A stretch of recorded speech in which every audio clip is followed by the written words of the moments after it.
and let us all do we can to build a better future. Bernie Sanders is a nutless wonder. Yeah, I know. What more can I say that hasn't been said already about Bernie Sanders? But once again,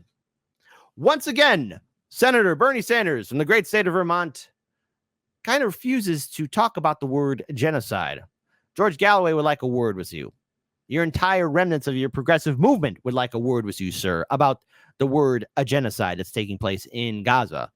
Of course, this is a cringe interview by CNN, and somebody who we're all too familiar with on this show is going to be conducting that interview. Kaitlan Collins from CNN, take it away. Give us another home run homer. Senator, thank you for being here. It's great to sit down with you. We saw the Democratic primary layout in Michigan, and over 100,000 voters voted uncommitted in a protest of how President Biden has handled the war that Israel is waging in Gaza. Is that a warning sign to the White House in your view? I think it is. Oh, boy, Bernie. So what are you going to do? And again, he's going to probably talk about his good friend Joe Biden, and he does, about what the Democrats need to do to inspire voters to be enthusiastic about Biden and Harris in 2024. I regret any kind word that I ever said about Bernie Sanders in 2016 and in 2020. You know, I had Nick on the show yesterday, and he said that he has to live with the L of, helping out Bernie Sanders, But so do I. I have to live with that L too. I regret any kind word I ever said. I think all over this country, people are looking at what's going on in Gaza and really cannot believe what they're seeing. I mean, it's not only that 30,000 Palestinians have been killed and 70,000 wounded. 2/3 of them are women and children. But Kaitlan, what we are looking at this moment is the starvation of hundreds of thousands of children. Now, we're at 30,000 plus dead civilians at this point. What would you call that, Bernie? What kind of word do you want to call it? And that is because of Israeli bombardments, and that is because of the restrictions at the border preventing humanitarian aid from getting in. This is absolutely unacceptable. And in my view, I've said this a million times, the United States should not be giving Netanyahu and his extreme right-wing government another nickel for their war efforts that are killing so many innocent Palestinians. When the White House says, we're listening to these voters who have that same exact concern that you do about the aid that is going to Israel with no restrictions on it, the president has sent campaign aides to talk to Arab Americans. He's sent White House officials, including national security aides. But should he himself be having these conversations directly? It's not a sense, it's not whether it's him or his aides. It's what the policy is. That's what's important. And what the president has got to do, in my view, is tell Netanyahu, sorry, you're not getting another nickel of U.S. taxpayer money to murder women and children. Gee, murder women and children. The number is already in the tens of thousands. Hey, we're going to be crossing that threshold of 40,000 and getting to 50,000.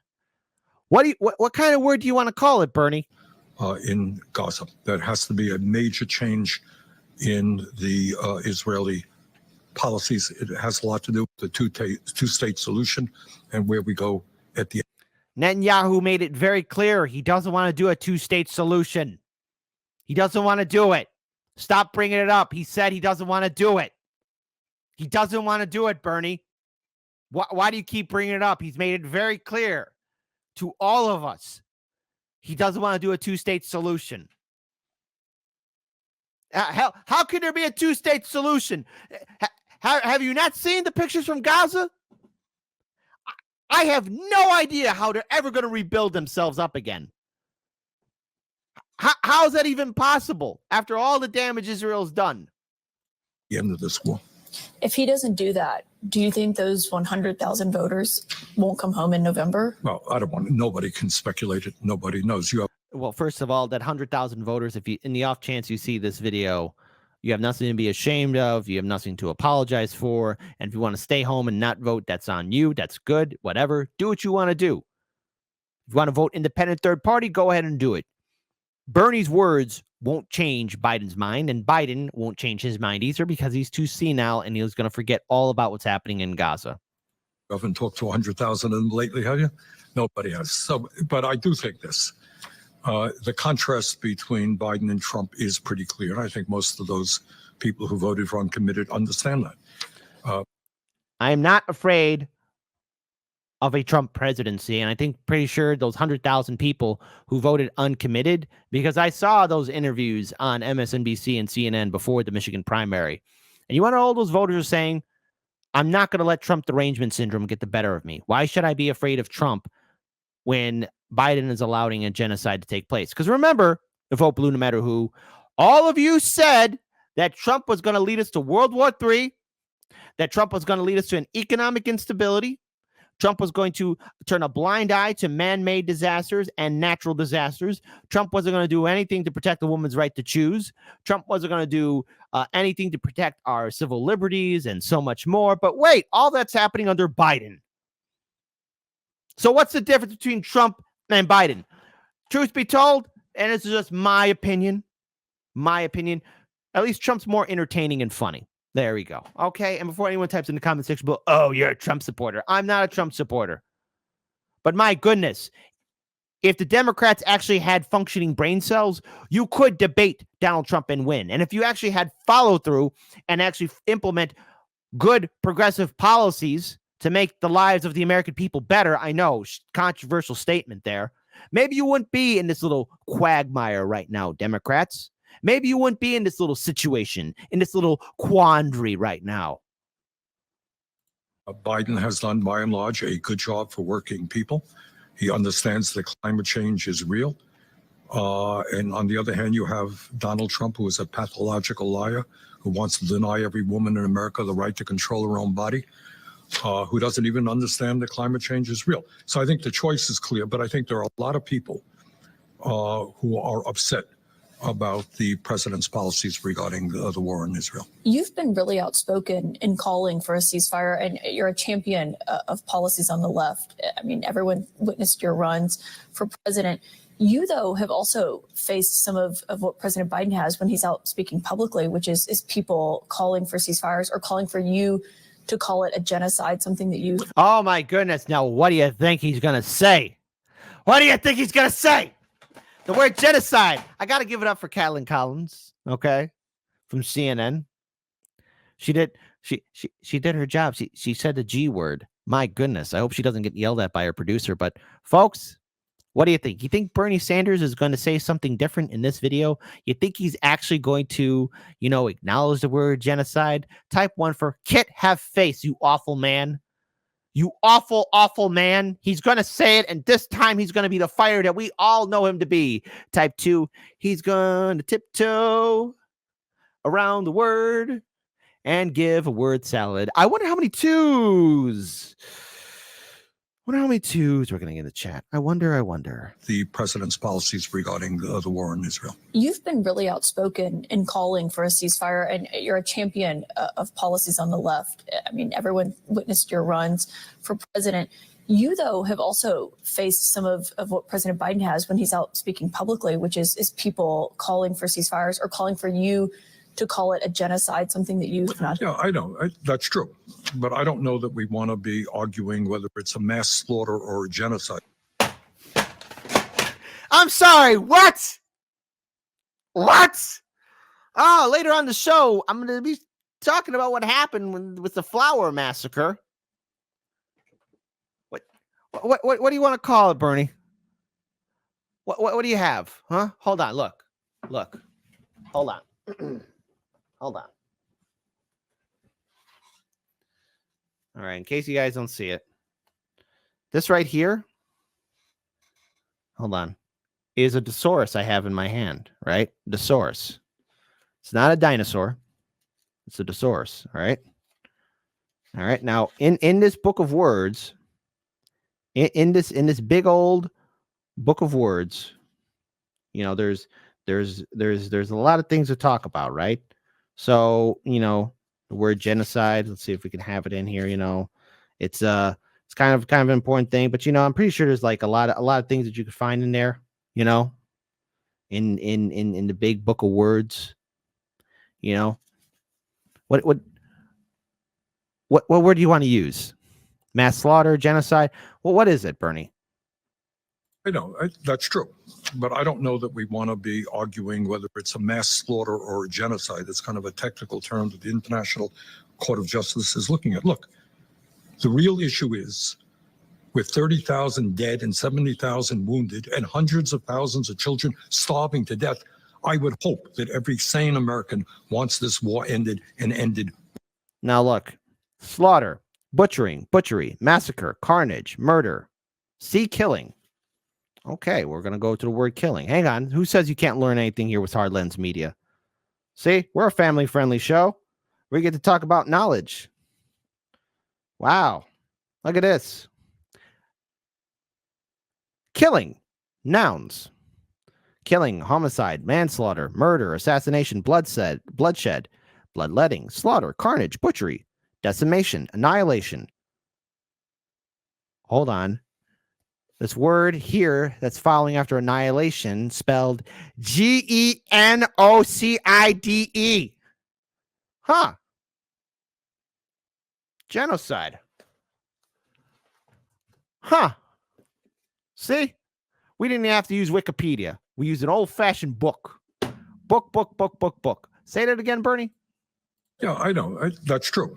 But I don't know that we want to be arguing whether it's a mass slaughter or a genocide. It's kind of a technical term that the International Court of Justice is looking at. Look, the real issue is with 30,000 dead and 70,000 wounded and hundreds of thousands of children starving to death, I would hope that every sane American wants this war ended and ended right now. And that's the role that the United States has got to play.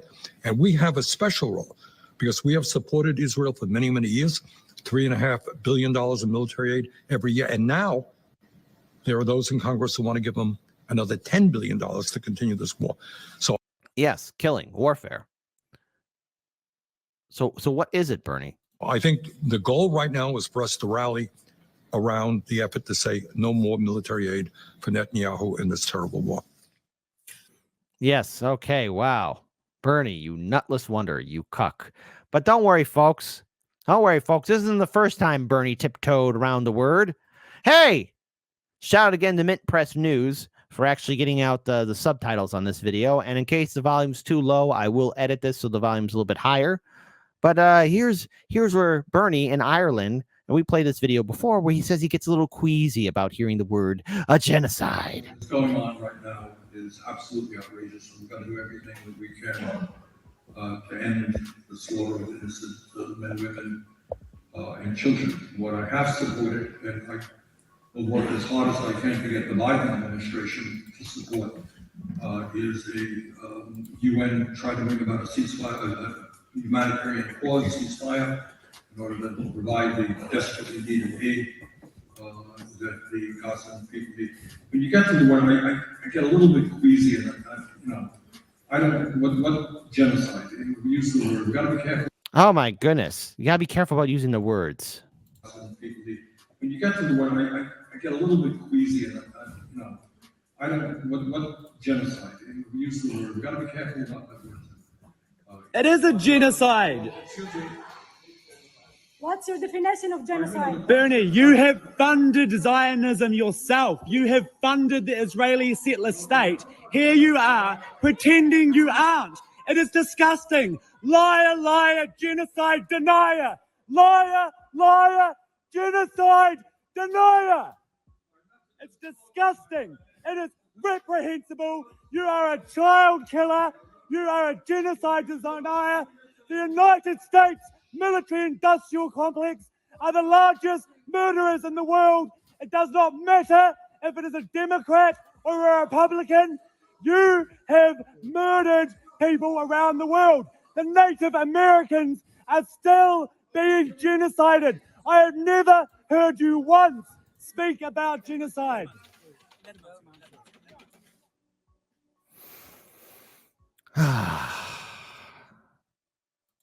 And so that's a screenshot right there, or that's not a screenshot, it's like a video image there. But hold on, folks. Here's another interview. In your view, is what Israel is doing in Gaza a genocide? In my view, it is absolutely disgraceful, horrible, and I'm doing, as a United States Senator, everything I can to end it. And where I'm sitting is, and I don't know how many people know this, every year the United States provides about $3.5 billion in military aid to Israel. On top of that, there is a bill. I was supposed to be here earlier. Couldn't come because a bill came up for not just all for Israel, $95 billion, including $14 billion for Israel. And I have led the opposition to that. I do not want to see the United States complicit in what Netanyahu and his right-wing lunatic friends are doing right now to the Palestinian people. So my job right now is to support what the United Nations. Oh my goodness. What say that again, Bernie? Senator, everything I can to end it. And where I'm sitting is, and I don't know how many people know this, every year the United States provides about $3.5 billion in military aid to Israel. On top of that, there is a bill. I was supposed to be here earlier. Couldn't come because a bill came up for not just all for Israel, $95 billion, including $14 billion for Israel. And I have led the opposition to that. I do not want to see the United States complicit in what Netanyahu and his right-wing lunatic friends are doing right now to the Palestinian people. So my job right now is to support what the United Nations is trying to do, have a humanitarian ceasefire, see if we can get the humanitarian aid immediately in there, and work out, as complex and difficult as it is, some type of long-term solution to what's going on there. But do you buy the South African case at the International Court of Justice that what Israel is doing in Gaza constitutes genocide or genocide The G word again. G word again. acts? I think, look, we can argue about definitions. It is horrible. Right now, We can argue about definitions, but hold on. According to the book, the source, I know, where we look up the word killing, okay? Nouns, there's killing, homicide, manslaughter, murder. And you wouldn't believe this, but there's a word called genocide in there too. Warfare. See, death. Look at this, all this stuff. Wow, it's in there, Bernie. So what kind of word do you want to use? I'll let you borrow my thesaurus if you want. 29,000 people have been killed, and some 70,000 have been injured. Some 65% of the housing units have been destroyed or damaged. And I am worried right now, and I almost wonder why I'm in the UK and not back in the US dealing with this stuff, is that we have hundreds of thousands of children are facing starvation. That's what I have to work on right now. But if one agrees that it is a genocide, it means that other states have a legal right and duty to prevent genocidal acts being carried out. But see, we can talk about that. See, now I got to give her credit because she keeps on pushing that word. But look how Bernie is just tiptoeing around it. So not once, but twice, but this is the third video, and we played this video before on our show, where Bernie is just ignoring the word a genocide. But what does that mean? I mean, in real terms, right now, what I am trying to do is what I think is probably maybe, and I can do it because I'm a senator, you can't. Right now, maybe, if we tell Mr. Netanyahu that he's not getting a check for $10 billion more to continue his aggressive action, he and his right-wing friends may decide it is not a good idea to continue to do that. So that's where I am coming from. In addition to stopping the billions of dollars in military aid that Israel gets from the United States every year, would you back calls for a cultural, sporting, and economic boycott of Israel? I am nervous about economic boycotts of any country, to be honest with you. But right now, what people want to do, they can do what they want to do. But right now, again, my job as a United States Senator, and I'm kind of leading that effort in the Senate, is to tell Netanyahu that he is not going to get any more U.S. aid. Did you feel nervous about the boycott movement against apartheid South Africa? Was that a concern you had at the time? What I thought that as an apartheid state at that point, it was important to put pressure. But people can do as they want. And that's all. Do you think that it's right that British citizens and American citizens can go and fight in the IDF when, as you say, there are such profound humanitarian concerns in Gaza? Well, I think if British and American people want to do that, I suppose they have the right to do it. It's not something that I've really thought a whole lot about. Do you think Bernie, man. And look, I already gave enough commentary about Bernie Sanders and how much of a disappointment he is. But seriously, like it never lets up. Just how much further can you fall, Bernie? they should have the right? Look, I think what the Israeli government doing now is horrible. And I'm not quite sure why people would want to be, part of that effort. So what can we take away from this? Never meet your heroes, folks. Never put these politicians on the pedestal. Never look at them as titans or the knight on the hill, because they're not going to save you. They're not going to be these great heroes of old. And Bernie Sanders, whether or not he wants to admit it or not, there is a genocide taking place in Israel, or especially in Gaza, to be more precise, at the hands of the Israeli Defense Forces. People are dying. People are suffering. People are starving. How did it come to this? Why did it come to this? We're stuck in a system in which we have no leaders. We're stuck in a system in which our leaders are not going to fight for us. We're stuck in a system in which it's abundantly clear there's a genocide taking place, and it's the people who are saying it. The International Court is acknowledging it. The whole world is acknowledging it. We cannot ignore the imagery much longer, Bernie. Stop tap dancing around the word. You know what it is, but oh, wait, you're a politician, so we shouldn't expect much from you. I got to say it, and I'll leave this as my final note. Jimmy Dore was correct in calling you out for your hypocrisy, Bernie.